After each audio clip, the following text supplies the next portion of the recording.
অনেক দিন পর বান্ধবীর সাথে দেখা, অলমোস্ট ১ বছর হবে আমাদের দুজনের দেখা হয় না।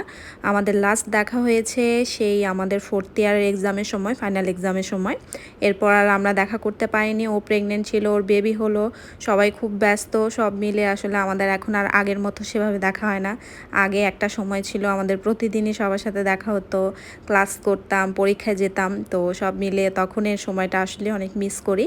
তো যাই হোক, অনেক ডেট পার করে তারপর আমরা প্ল্যান করে একটা দিন বের করেছি যে আজকে আমরা দেখা করব। ওয়ারিতে চলে যাই টিউন অ্যান্ড বাইটে। এখানে বসে আমরা একটু গল্প আড্ডা দিব। তো এখানে লাঞ্চও চলে আসে। লাঞ্চে এই খাবারগুলো অর্ডার করেছিলাম। এই খাবারটা খুব মজা ছিল।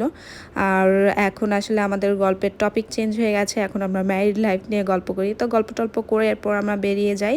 আর বের হওয়ার পরে এখানে একটা কাচের জিনিসের ভ্যান পাই। ওখান থেকে আমি এই বাটিটা কিনি।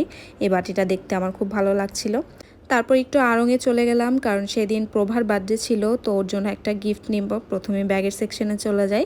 আর যাওয়ার পরেই আমার এই ব্যাগটা পছন্দ হয়। তারপরেও টুকটাক ব্যাগ দেখছিলাম, ওর জন্য জুতা দেখছিলাম।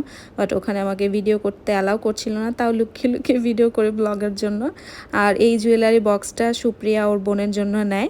তো এই টুকটাক কেনাকাটা করে বান্ধবীকে বায়টায় বলে এখন বাসার দিকে রওনা দিয়ে দিলাম। খুব ভালো একটা সময় কাটিয়েছি, সেটা এই রিলসের মাধ্যমে আপনাদের সাথে শেয়ার করলাম। সবাই কমেন্ট করে জানাবেন আপনাদের কেমন লেগেছে। আল্লাহ হাফেজ।